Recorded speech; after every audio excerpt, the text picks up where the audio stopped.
up, YouTube? Back at it again with another banger video. This time we're looking at part 4 of Cosmic Odyssey.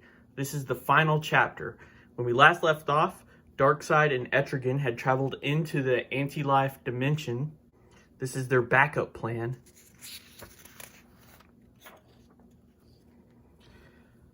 We see Highfather and Orion have realized that they're gone. They kind of figured out what's happening here. And the friend that Batman called back in issue 2, he shows up. We see the guy, the yellow gloves. He takes them and teleports them somewhere. We still don't know who it is. But before this issue's over, everything will be revealed. Back on Earth, Moose Jaw, Arizona, Forager and Batman have tracked this the shipments of exotic materials to this place where this bomb is, and the Aspect has taken over the body of the parademon that Batman fought in the beginning. We also see this guy, who the cop that disappeared in the beginning. He's here too. And they've set up this bomb. It's armed. It's doing a countdown. They really fill up a lot of space with these numbers. They're padding out this last chapter. We see Batman's gloves. He's messing with the wires. And it gets down to 3, 2, 1. And nothing happens. It doesn't blow up. Because Batman has tampered with it. We see back here, Batman and Forager are pushing on this large metal container. And they tip it over onto the parademon. And it crushes him. And then they jump on the zombie cop here and start fighting him. He's pretty tough. So Forager grabs his shield, his disc thing. He's kind of like Captain America with this disc. He uses it to chop off this guy's head, this zombie cop's head. And it's revealed that he was a robot. And it never reveals who built this. Like, who built this robot for this parademon who got stranded here? Was it the Aspect? Did the Aspect build this robot? And why did it need to be the cop? Like, why did they need to steal his identity? I guess to order the parts, like they needed a human's identification, credit card, whatever. But it didn't need to dress the robot. It didn't need to create a robot for one to do that. And it didn't need to dress the robot up to look like that dead cop. It doesn't really make any sense, but whatever. Moving on. Batman, the parademon gets back up. He's still not dead. This Aspect has infueled him with extra strength. And it's beating up Batman. And it breaks his leg. Stomps on his leg right there. And it's choking him out. And we fade to black. And we cut to Etrigan and Darkseid in the anti-life dimension. So Darkseid claimed that what the backup plan was to use Etrigan's mystic powers to defeat the anti-life being in this anti-life dimension. What he's actually doing is using Etrigan to siphon off the power from the anti-life being. So a little bit different. I mean, he's tried for years, ever since Darkseid was first introduced, he's been trying to get the anti-life equation to figure out what anti-life is. So, of course, his plan was to capture the anti-life power. So that's what they do here. They zap it with this beam, and they realize that they have completely underestimated this being's power. And it does nothing to it. It doesn't even slow it down. So Darkseid decides to make a retreat, to go back to New Genesis. They travel back through the dimensional barrier, but while they're there, another aspect of the anti-life, it catches on to their stream here and follows them back through the barrier and overloads their machine that Darkseid had built. And it breaks apart, and they both become stranded in the anti-life dimension. So back on New Genesis, everyone's returning from, their own separate missions. By the way, this reminds me something that I wanted to bring up in an earlier episode.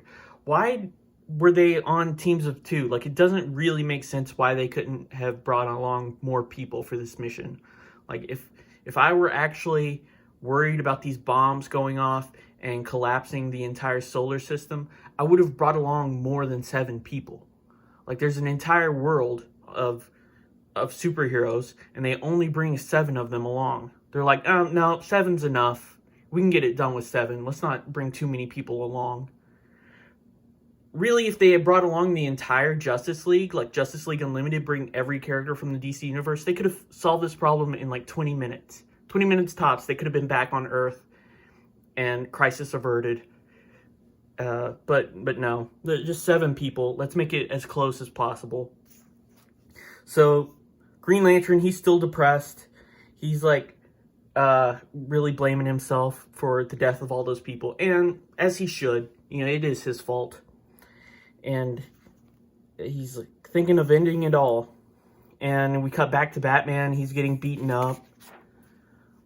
Forger attacks this guy. Forger gets smacked around. This parademon, he's trying to rearm this bomb. The bomb that Batman had defused. Batman, he's still trying to fight, even with a broken leg. We cut back to the anti-life dimension, and we finally see who Batman's friend was that he called back in issue 2. Of course, it's Dr. Fate. Who else with yellow gloves? I told you it wouldn't be the Flash. He shows up with Orion and Highfather. With their powers combined, they're able to push back the anti-life being. Not even hurt it, just push it back away from the portal. They push it back far enough, their beam of energy, and it says long enough to prevail. They hit it with everything they got. It lasts for several pages. Again, I said they really pad out this last issue. And we see a shattering effect here going on. They make it back to New Genesis. And Dr. Fate said that he was able to bring them back and trap the anti-life entity in its own dimension by destroying the barrier that separates dimensions. So Darkseid's mad because now he can't get the anti-life that he wanted. That was like his plan in the end. And Dr. Fate kind of knew that. That definitely wasn't on accident that he destroyed that barrier. So Darkseid leaves. Their partnership is over.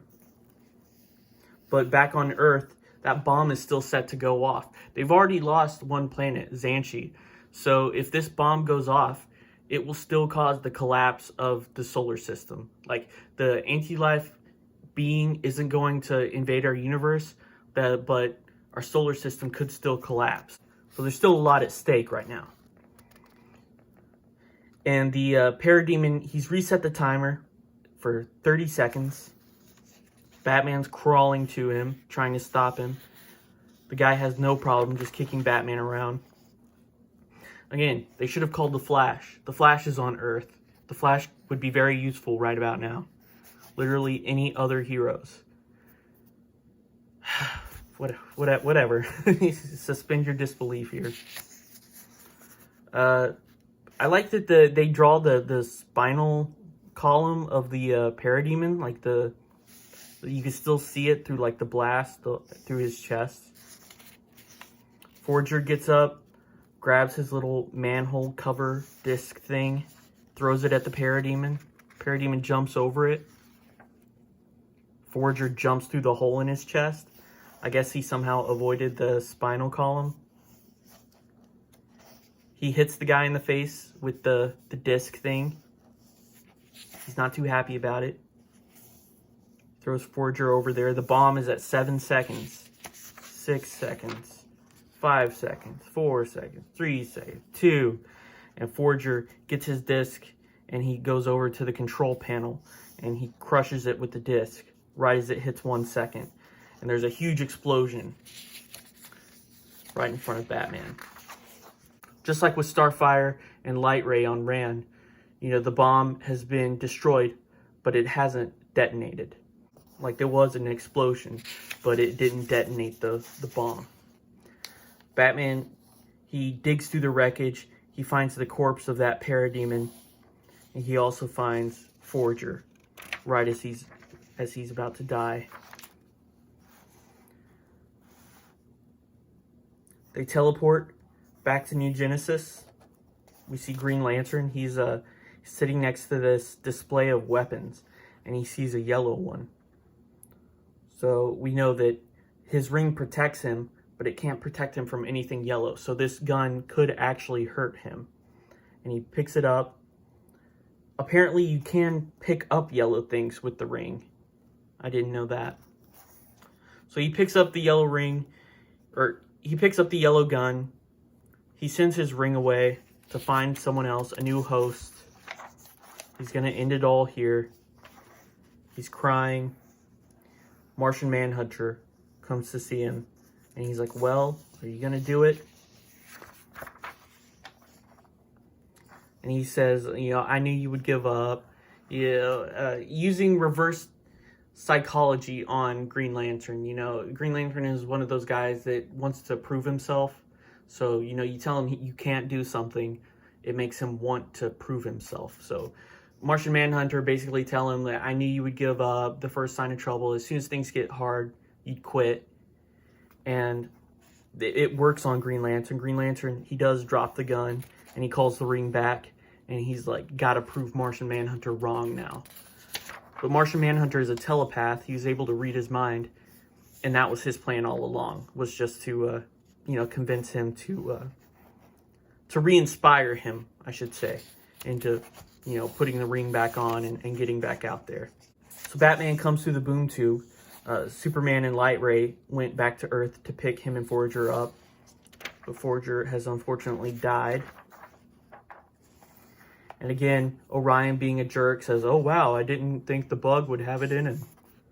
And this time Batman punches him. So he's been punched twice by Superman and once by Batman for just being a jerk in this story. He's really not portrayed as a likable guy in this book. And I like him in the New God stories. Like, I like Orion. But yeah, in this story, he's just kind of a jerk. Back on Apocalypse, Darkseid is explaining to Desaad his failure, but he says that he learns quickly, and it wasn't a complete failure, because he learns fast, and he never leaves empty-handed. You see, he was able to hold on to a little piece of antimatter. We end this story with Highfather and Orion. Highfather explains that the Earth's heroes have returned home, and Forager's body is being returned to the Insect Empire. And he asks Orion to accompany the body. And Orion asks why. And Highfather says to teach you tolerance. So I guess even Highfather realized that Orion was acting like a jerk and needed to learn some tolerance. And that's the end of the book. So overall, I wouldn't say it's a perfect story. I do love the art. The Mike Mignola art is great. If you're a fan of his Hellboy stuff, I'm sure you'd love this book. The story kind of leaves something to be desired. I mean, it's a good story, but there's a lot of unanswered questions at the end. Like, I want to know what happened to Metron. He was left comatose in that vegetative state. It's never shown what happens to him. Was Jason Blood ever separated from Etrigan again? Or are they still combined forever? Did Orion ever learn tolerance? What did Darkseid ever do with the piece of anti-life that he saved? I think the Green Lantern storyline was continued. There was a series called Mosaic that came after this that's like the same version of this Green Lantern. But let me know what you think. I'm curious how this book was received. Leave a comment, leave a like, please subscribe. Thanks for watching. Bye.